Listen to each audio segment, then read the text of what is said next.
예, 오늘 저희들이 그 에레미야 이제 39장의 말씀을 우리가 같이 살펴볼 텐데, 이제 39장 말씀은 그 세 부분으로 이제 이루어져 있습니다. 그러니까 에레미야 선지자를 통해서 하나님께서 계속해서 이제 예언하신 것처럼 마침내 이제 1절 말씀에 보시면 그 시드기야 왕 제9년 열째 달에 바벨론의 느부갓네살 왕과 그의 모든 군대가 와서 예루살렘을 애워사고 치더라. 그러니까 9년, 시드기야 왕 9년 10월 달에 이제 예루살렘을 바벨론이 포위를 했습니다.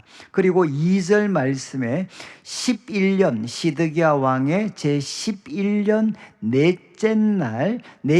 달 아홉째 날에 성이 함락이 됐다. 그러니까 9년 이제 열째 달부터 포위를 이렇게 시작을 해가지고, 그리고 이제 11년 4월 달입니다. 11년 4월. 그러니까 결국 한 몇 개월 정도가 되는 거 하면 한 18개월 정도가 됩니다. 그러니까 9년 열째 달, 이제 열째 달, 열한째 달, 그다음 11월, 12월, 그리고 1, 2월, 또 12달, 그 다음에 또 1, 2, 3월. 이렇게 하면 약 한 18개월 정도를 이제 바벨론이 예루살렘을 포위를 해서 마침내 이렇게 함락이 되게 됩니다. 그래서 1절부터 시작해서 2절까지 말씀은 이제 함락이 됐습니다. 함락.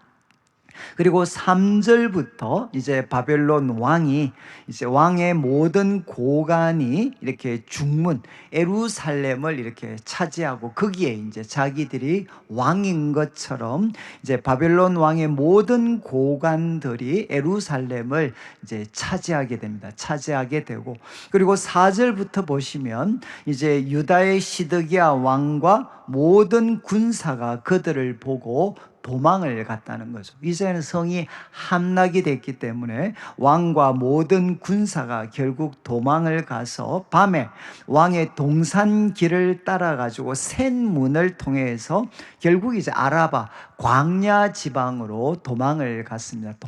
도망을 갔는데 이제 5절 말씀, 갈대아인의 군대, 그러니까 바벨론의 군대가 그들을 추격을 합니다. 추격을 해서 결국은 여리고 평원이라는 곳에서 이제 시드기야 왕을 따라잡아서 결국은 이제 그를 잡고, 그리고 또 잡아가지고 이제 바벨론 느부갓네살 왕 앞으로 데리고 오게 됩니다. 그러니까 이제 데리고 왔습니다. 데리고 왔고, 그리고 6절 말씀을 보시면 이제 바벨론 왕이 시드기야의 눈앞에서 그의 아들들을 다 이렇게 죽여버립니다. 아들들을 다 죽이고, 그리고 유다의 모든 귀족들을 이제 다 죽이게 됩니다. 바벨론 왕이. 그리고 이제 7절 말씀에는 왕이 이제 시드기야의 눈을 다 뽑아버립니다. 시드기야의 두 눈을 뽑아버리고, 그리고 이제 바벨론으로 옮기려고 사슬로 이렇게 결박을 하게 됩니다. 그래서 이제 왕은 눈이 뽑혔고 이제 이 바벨론으로 이제 결박이 되어서 끌려갑니다. 그리고 8절 말씀에 갈대아인들이 왕궁과 백성의 그 집들을 다 불살라 버립니다. 그러니까 예루살렘 성을 이렇게 다 불살라 버리고, 그리고 그 성벽을 다 이렇게 허물어 버립니다. 그러니까 다 불살라 버리고 성벽을 허물어 버리고, 그리고 이제 9절 말씀에는 바벨론의 사령관 느부사라단이 이제 성중에 남아 있는 백성, 그리고 자기의 항복한 자, 그 외에 남은 백성은 잡아가지고 다 바벨론으로 이제 끌고 가게 됩니다. 바벨론으로 이제 포로로 그들을 끌고 가게 됩니다. 그리고 누구만 예루살렘에 남느냐? 10절 말씀, 사령관 느부사라단이 아무 소유가 없는 빈민들이죠. 그러니까 이제 이스라엘 예루살렘에 있는 사람들 중에 좀 표현이 그런데 가장 어떻게 보면 쓸모가 없어 보이는 사람들, 가장 이제 쓸모가 없어 보이는 빈민들만 이제 유대 땅에 남겨두고, 그래서 남아있는 포도원과 밭을 관리하도록 그렇게 맡겼다는 것입니다. 맡겼고, 이제 그래서 1절부터 11절까지 말씀은 이제 선지자 에레미야를 통해 말씀하신 것처럼 이제는 예루살렘이 멸망을 당하게 됩니다. 그리고 시드기야 왕이 참혹한 그런 일들을 당하고, 그리고 성벽들 다 이제 불에 다 타게 되고, 귀족들은 다 이제 죽고, 그 다음에 이제 조금 괜찮았던 백성들은 바벨론에 다 포로로 끌려가고, 그리고 어떻게 보면 가장 이제 부족하게 보이는 사람들만 이제 남겨지게 되는 이런 그 이스라엘 역사의 가장 이제 어떻게 보면 슬픈 비극의 날이 이제 마침내 오게 됐습니다. 이게 1절부터 10절까지 이제 말씀입니다. 그리고 11절부터 14절까지는 뭔가 하면 에레미야가 석방이 됩니다. 에레미야가 11절 보시면 바벨론의 느부갓네살 왕이 에레미야에 대하여 이제 바벨론 사령관 느부사라단에게 명령을 했다는 거죠. 무슨 명령을 했는가 하면 12절에 에레미야를 데려다가 선대하고 해하지 말고 그가 내게 말하는 대로 행해라. 그러니까 이 에레미야는 죽이지 말고 선대하고 그가 무엇을 요청하든지 간에 그대로 해드려라. 이렇게 느부갓네살 왕이 직접 군대 사령관에게 부탁을 했다는 겁니다. 그리고 이제 13절 말씀에는 느부사라단, 그 명령을 받고 군대 장관, 사령관 느부사라단, 그리고 바벨론의 모든 이제 참 높은 사람들이 14절 이제 바이 사람을 보내가지고 에레미야를 감옥들에서 데리고 오게 됩니다. 이제 결국은 이제 에레미야는 풀려나게 됩니다. 풀려나게 되고 누구한테 맡기느냐? 사반의 손자 아이감의 아들 그다랴에게 이제 넘겨지게 되고, 그리고 그를 집으로 데려가게 하여 그가 백성 가운데 사니라. 그러니까 이제 에레미야는 이제 사람들은 이렇게 죽었는데 에레미야는 석방이 되게 되는 내용들이 이제 11절부터 14절까지 이제 내용이 쭉 이렇게 이어졌습니다. 그런데 여기 오늘 계신 우리 성도님들께서는 매일 뭐 새벽 기도를 오시거나 아니면은 이제 이 매일 성경 본문을 가지고 이제 그 경건의 시간을 하신 분들은 좀 이해를 하시겠지만, 그렇지 못한 분들은 이제 이 본문이 좀 낯설 수가 있습니다. 그런데 이제 이 에레미야, 지난주에 우리 레갑 자손에 대한 말씀을, 우리 35장 말씀을 제가 이렇게 좀 설명을 드렸습니다. 근데 그 뒤에 나오는 내용을 우리 성도님들께서 조금 이해를 하셔야 이제 오늘 본문을 이해하실 수가 있습니다. 그런데 이제 36장에 무슨 내용이 나오나,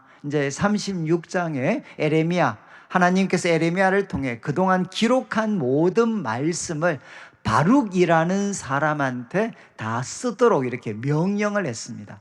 바룩이라는 사람한테 이제 명령을 해서 에레미야를 통해 주신 그 하나님의 모든 말씀을 기록해서 이제 책으로 만들도록 이제 이렇게 명령을 해서 책으로 만들었습니다. 그리고 이 내용을 결국은 이제 당시 왕이었던 여호야김 왕에게 이 기록된 글들을 결국 전해주게 됩니다. 기록된 글들을 전해주게 되는데, 여호야김은 어떤 행동을 하나? 이 말씀을 적었던 양피지 같은 것들을 이제 백성에게 다 이제 왕에게 읽어주면, 왕은 어떻게 하느냐? 날씨가 그때 겨울이었는데 그 글들 하나하나를 받아가지고 바로 불에다 넣어버립니다. 다 그냥 불살라 버립니다. 그런데 주위 사람들이 아무리 말려도 이제 여호야김이 말을 듣지 않고, 지금 바룩을 통해서 기록한 그 에레미야를 통해 주신 모든 말씀을 이제 여호야김이 불살라 버리는 내용이 36장에 나옵니다. 그리고 하나님께서는 이런 여호야김을 향해서 하나님께서 이제 심판을 예고하시는 내용들이 이 36장에 나오게 됩니다. 그리고 이제 37장부터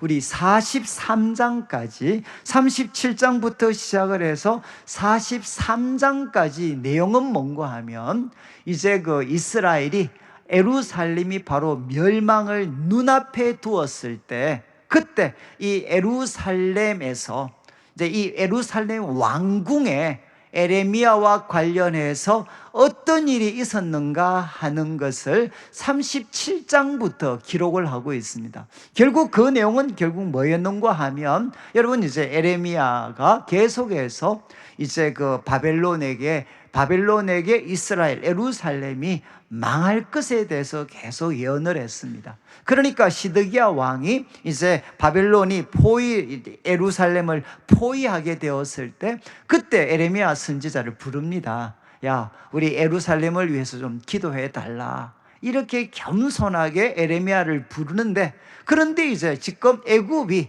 마치 이스라엘을 돕는 것처럼 이제 출정을 합니다. 애굽에서 이제는 그 군대를 보내는 이야기가 나옵니다. 그러니까 바벨론이 이제는 이 이집트가 자기들을 이렇게 유다를 돕기 위해서 이제 올라온다, 군대를 보냈다라는 소식을 듣고 잠깐 그 포로 그 성을 포위했던 것을 풀게 됩니다. 풀게 되는. 근데 이때 이제 또 에레미야의 여기 나오는 시드기야 왕이나 이런 사람들의 마음이 이제 바뀌게 되죠. 변심을 하게 됩니다. 그런데 그때 하나님께서 에레미야를 통해 거듭 말씀하시는 게 뭔가 하면, 지금 잠시 포로를 풀었던 이 소위 바벨론 군대는 반드시 다시 돌아온다. 딴 생각하지 마라. 반드시 다시 돌아와서 바로 하나님이 정한 심판을 너희들에게 베풀 것이니까 딴 생각하지 마라. 이렇게 37장에서 이야기를 합니다. 결국 이러다 보니까 이제 에레미야가 어떻게 되죠? 백성들이 볼 때는 완전히 눈밖에 난 사람이 되게 됩니다. 그래서 지금 이제 백성의 그런 지도자들이 이 시드기야 왕한테 계속 항의를 하는 거죠. 저런 에레미야를 그냥 놔두십니까? 그렇게 해서 결국 에레미야가 붙잡히게 되고, 나중에는 이 백성들의 지도자들의 그런 어떤 하나의 그런 사람들의 압력 때문에 물 하나도 없는 구덩이. 근데 우리가 에레미야 그러면 이제 그림 속에 자주 만나는데, 물도 하나 없고 정말 이렇게 위로는 덮여 있는 칠흑같이 캄캄하고 물 하나도 없는 구덩이에 바로 이제 에레미야가 빠지게 됩니다.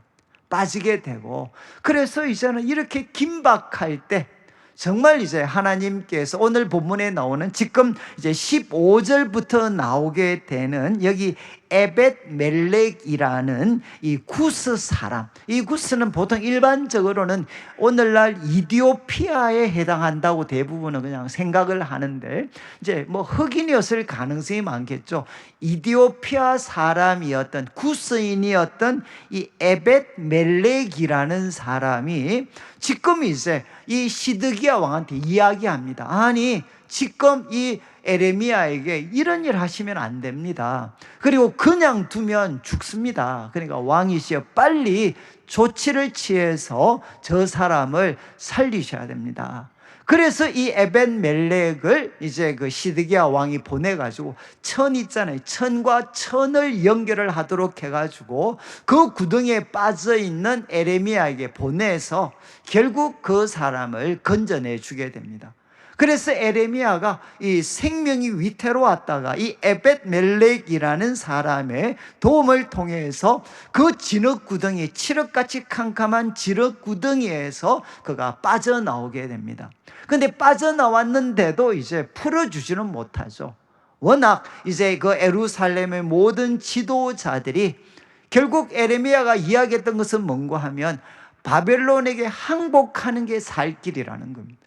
그러니까 이런 말을 하는 이제 에레미야를 결국은 뭐 감당하지를 못해가지고 결국 감옥에 가두게 됩니다. 그런데 이제 멸망을 눈앞에 두었을 때 시드기야가 에레미야를 찾아옵니다. 개인적으로 찾아옵니다. 그 내용이 바로 38장 앞장의 내용입니다.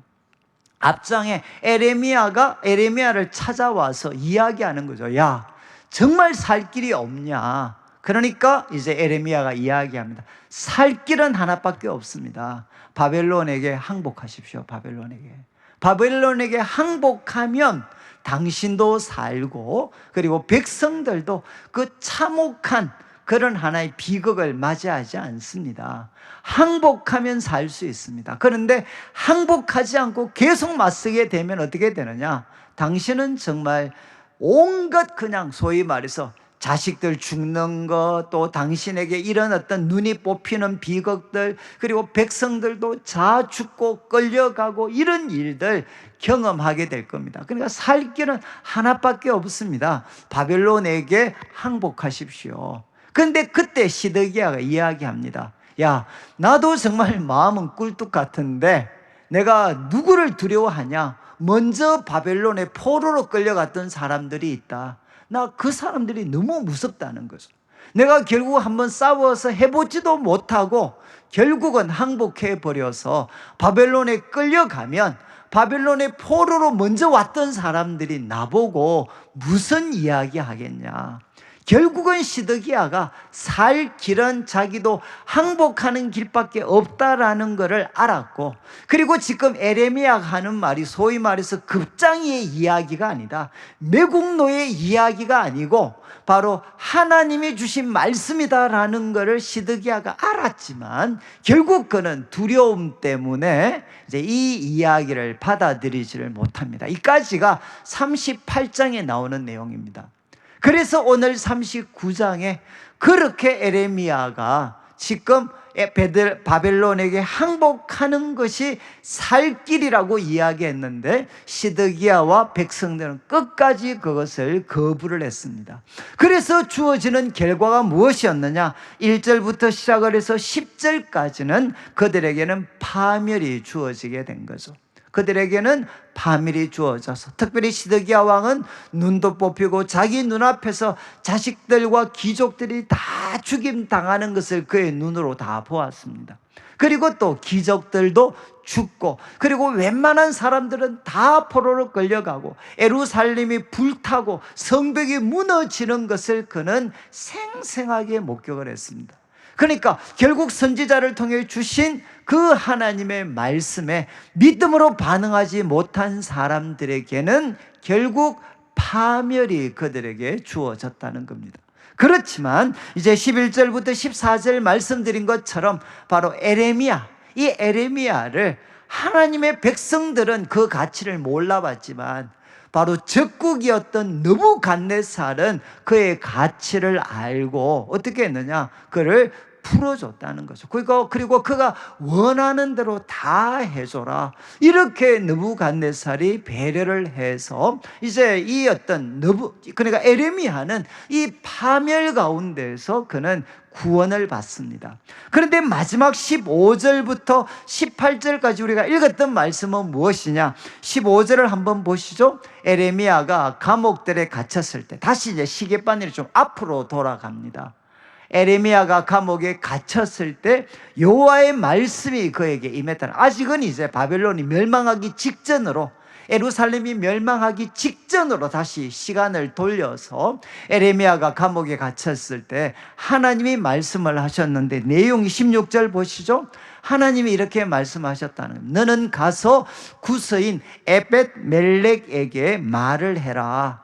무슨 말씀을 전해주는가 하면, 만군의 여호와 이스라엘의 하나님 말씀에 내가 이 성에 재난을 내리고 복을 내리지 아니할 거다 라고 했던 나의 말은 그날에 내 눈앞에 이루어질 거다. 이해하시겠죠? 이제 지금 하나님께서 내가 너한테 이야기했던 것은 이 성에 재난을 내리고 복을 내리지 않는다는 것을 네가 네 눈으로 생생하게 보게 될 날이 올 거다. 그런데 17절 여호와의 말씀이니라, 내가 그날 예루살렘 사람들에게는 파멸이 되는 그날에 너를 구원할 것이다. 너를 구원하는데 내가 그 두려워하는 사람들의 손에 넘겨지지 아니할 거다. 그러니까 바벨론 사람들의 손에 넘겨지지 아니할 거라는 거죠. 그리고 마지막 18절, 내가 반드시 너를 구원할 거다. 내가 반드시 너를 구원하고 내가 칼에 죽지 않고, 그 다음 표현이 너가 노량물같이 내 목숨을 얻을 것이다. 모두가 파멸, 모두가 망하게 되는 그날에 바로 너는 너의 목숨을 노량물처럼 되찾게 될 거라는 겁니다. 그러면서 마지막에 이렇게 마무리를 합니다. 왜냐하면 그 이유는 너가 나를 믿었기 때문이다. 너가 나를 믿고 하나님의 말씀을 백성들에게 선포했던 그 에레미야를 네가 생명을 걸고 그를 건져 주었기 때문에 바로 이 모두가 파멸을 경험하는 그 순간에 너는 너의 생명을 노량물같이 얻게 될 거다. 이렇게 하나님께서 에레미야를 통해 에벤멜렉에게 말씀을 주셨고, 그리고 이 말씀대로 이제 성취가 되어졌다는 겁니다. 그래서 에벤멜렉은 이 예루살렘이 멸망하는 그 속에서도 이제 그는 구원을 받게 됩니다. 이것이 오늘 살폈던 39장의 말씀입니다. 저는 이제 이 말씀을 통해 우리가 한 두 가지 정도 이제 기도의 제목을 좀 찾으려고 하는 거는, 참 이 에레미야서 여러분들이 이제 좀 있으면 37장부터 이제 내일부터 시작이 되는 40장부터 내용도 한번 쭉 보시면요, 이거는 결국 어떤 내용이 되는가 하면 이제 망했습니다. 그리고 이제 그 땅에 남아있는 소위 남겨둔 사람들을 여기 나오는 그다랴라는 사람이 총독이 되어서 그 사람들을 이제 감독을 했습니다. 근데 그때 또 극단주의자들이 나옵니다. 극단주의자들이 나와서 어떻게 하느냐, 결국은 또 반란을 일으켜서 바벨론이 세운 감독을 죽여버립니다. 그다랴를 죽여버리고, 그리고 전혀 다른 방향으로 그들이 방향을 바꾸게 됩니다. 그리고 이런 결정을 할 때 에레미야 찾아옵니다. 우리가 어디로 가야 될까요? 또 이제 다 질문을 합니다. 질문을 하는데 에레미야가 그들에게 이야기하죠. 야, 너희는 너희 답을 다 가져놓고 뭐 내한테 묻냐. 그리고 내가 이야기해봤자 너희는 듣지 않을 거다라는 거 내가 잘 안다.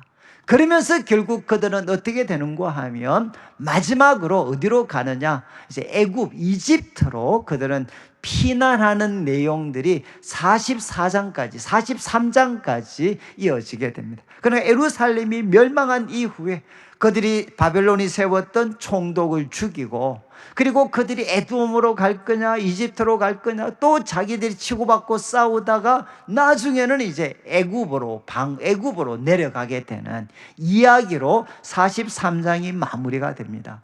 그리고 44장 45장 말씀은 무엇이냐, 살 길을 찾아 애굽으로 갔던 사람들한테 하나님이 에레미야를 통해 무슨 말씀을 주시느냐, 이 이집트, 그러니까 그들이 정말 피할 곳이라고 생각하고 갔던 이 이집트가 앞으로 바벨론이 공격을 해서 다 망할 거다.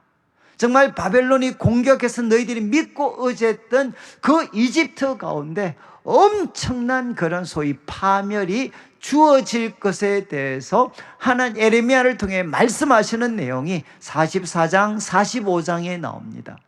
그리고 이제 46장부터는 이 이집트를 시작으로 해서 그 예루살렘을, 이 유다를 둘러싸고 있는 주변 모든 열국들에 대해서 이제 하나님께서 이렇게 심판의 말씀을 베푸시고, 이제 에레미야의 끝은 무엇으로 끝나느냐, 바벨론의 멸망을 예고하고 예언하는 내용으로 이 에레미야서가 이제 마무리가 됩니다.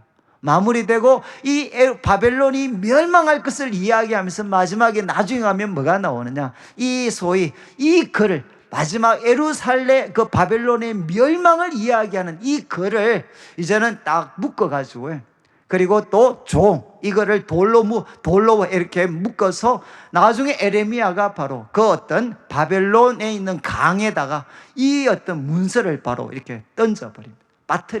빠뜨리면서 뭐라고 이야기하느냐, 지금은 세계 최고의 강국처럼 누구도 무너뜨릴 수 없다고 생각했던 이 바벨론이 바로 반드시 지금 이 어떤 물속에 빠져들어가는 이 문서처럼, 하나님이 기록한 말씀처럼 반드시 망하고 하나님의 백성에게는 구원의 날이 온다 라는 것을 에레미야가 선포하는 내용으로 이 에레미야서가 마무리가 됩니다. 제가 이렇게 좀 장하게 말씀을 드렸던 것은 뭔가 하면, 저는 여러분이 에레미야서를 여러분들이 이제 한번 쭉 이렇게 특별히 지금 이렇게 살피고 있는 이 부분을 읽어보시면 도대체 참 선지자라는 게 무엇인가, 거짓 선지자라는 게 무엇인가 라는 질문을 우리가 가질 수밖에 없습니다. 여러분, 지금 이제 어떻게 보면 여러분 에레미야 당시에 가장 예루살렘을 사랑하고 예루살렘은 절대로 망하지 아니할 거다라고 이야기했던 사람들은 나중에 돌아보면 거짓 선지자들이었습니다. 그리고 이제 그들에게는 어쩌면 매국노처럼 보였던, 야, 지금 이 바빌론이 포위한 것은 무엇이냐? 우리가 하나님을 떠났기 때문에 하나님이 내린 심판이다 라는 것을 달게 받아들이고, 여러분 바로 이제 그 이후 하나님이 준비하고 계시는 새로운 미래를 지금 준비해야 된다라고 가르쳤던 이 에레미야, 그 시대는 매국노, 정말 참 이렇게 바빌론에게 나라를 넘기는 사람처럼 비난을 받았지만 그 후 세월이 지난 후에는 이 에레미야가 바로 참 선지자였다라는 것을 성경은 생생하게 이야기하는 거죠. 그 말은 무엇이냐? 여러분, 우리들의 귀에 가장 듣기 좋은 말을 한다고 해서 그 사람이 참된 선지자는 아닙니다. 이런 건 꼭 우리가 기억을 하셔야 됩니다. 여러분, 그냥 우리 귀에 듣기 좋은 말 한다고 해서 여러분 그 사람이 참된 선지자다라고는 이야기하기가 힘이 듭니다. 여러분, 지금 이제 에레미야 선지자를 통해 하나님이 교훈하셨던 것처럼 지금 우리 시대의 문제들을 하나님의 관점에서 정확하게 해석을 하고, 그리고 의로우신 하나님께서 역사를 이끌어 가시는 방법들을 하나님과 깊은 교제 가운데서 알아차리고, 그 가운데 지금 이 시대가 어느 방향으로 가고 있고 나는 무엇을 해야 될 것인가 하는 것을 하나님과 깊은 교제 속에서, 그리고 말씀을 깊이 연구하는 가운데서 거기를 찾아가는 사람들이 되셔야 되지, 그냥 우리 귀에 듣고 싶은 말 하는 사람들만 따라갔다가는 어떻게 되느냐? 과거 거짓 선지자들을 따라갔다가 바로 이 예루살렘이 멸망할 때 모두가 다 망했던 그 사람들의 길을 우리들도 따라갈 수가 있습니다. 저는 그래서 우리 성도님들께서 이 말씀을 좀 보시면서, 하나님, 정말 우리 성도들이 이 시대에 정말 참된 선지자와 거짓된 선지자 잘 구별할 수 있는 분별의 영을 참 허락해 주시고, 그래서 하나님, 저와 또 주님의 몸된 교회가 여러분 정말 사람들이 듣고 싶은 이야기가 아니라 하나님이 들려주시는 말씀에 믿음으로 반응할 수 있도록 도와주십시오. 정말 이거 기도하셔야 돼요. 그 다음에 두 번째가 무엇이냐? 에벳 멜렉과 같이, 여러분 비록 그는 이방인이었습니다. 구스인이었습니다. 그러나 그가 하나님을 신뢰하고 참된 선지자였던 에레미야를 구원하기 위해서 그는 자기 목숨이 위태로워질 수 있는 위기까지도 극복하고 에레미야를 건져내게 됩니다. 그래서 그가 이런 믿음의 길을 걸었을 때 하나님께서 약속을 하시죠. 모두가 망하는 순간에도 너는 너의 생명을 노량물같이 취급하는 구원의 은혜를 누리게 될 거다라고 약속을 하셨습니다. 여러분, 우리가 주님께 충성하고 주님께 순종하면, 좀 표현이 그렇지만 모두에게 패망이 임하는 순간에도 하나님은 우리들에게 구원의 길을 열어주실 수가 있습니다. 저는 우리 성도님들께서 하나님 정말 저에게 분별력들을 허락하셔서 에레미야와 같은 참된 선지자들의 말, 하나님의 말씀의 귀를 기울일 수 있도록 분별의 영을 허락해 주시고, 그리고 두 번째, 우리 에벳 멜렉과 같이 제가 비록 부족하더라도 하나님을 신뢰해서 하나님이 기뻐하시는 일을 충성되이 감당해서 여러분 모두에게 엄청난 재앙과 비극이 온다 할지라도 생명을 노량물같이 얻을 수 있는 하나님의 구원의 은혜를 누릴 수 있도록 도와주십시오. 이렇게 기도하시는 우리 성도님들이 되시면 좋겠습니다.